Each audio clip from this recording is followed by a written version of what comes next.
I am pleased to see the continuation of the guardianship reform movement in Nevada with Senate Bill 229 going into effect today, with Ronna Goodman being the very first person in the state of Nevada to complete the nomination for guardianship form here at the Secretary of State's office.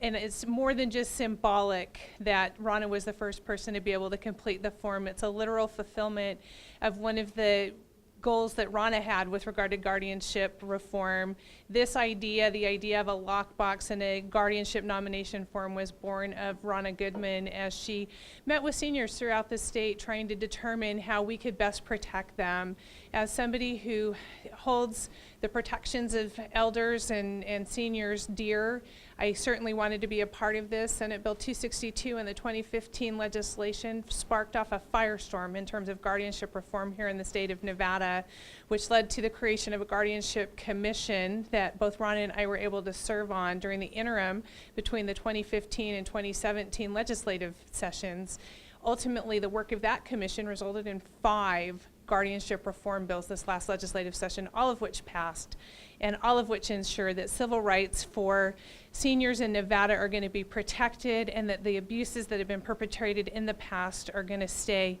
in the past as we move forward to a new chapter in Nevada's history with regard to protections for seniors. Senate Bill 360 was the culmination of the work of the interim guardianship commission that Chief Justice Hardesty was the chair of, that both Ronna Goodman and I were able to be a part of. That Bill of Rights that was ultimately created as part of our work was put in place specifically to safeguard the civil rights of seniors. And as we were looking to who might be a natural person or a person of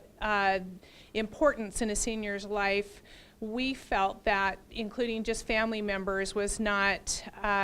expansive enough, that often people come to retire in Nevada and find themselves without family. Some people never marry or never have children, but have great friends, have neighbors who they have wonderful relationships with. And so in order to provide somebody not a family member standing before a court to be able to tell a judge about concerns they might have about an individual or concerns that they might have about a guardianship relation,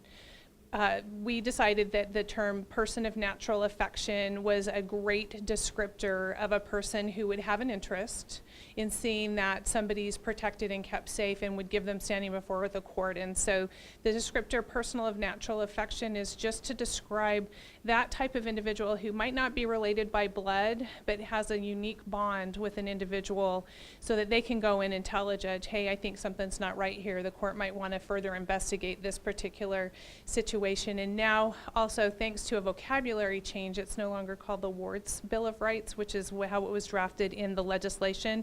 I felt very strongly about that term and suggested person in need of protection. So now we have a term that I think more aptly describes who it is that we're going to be advocating for and who it is that needs that protection.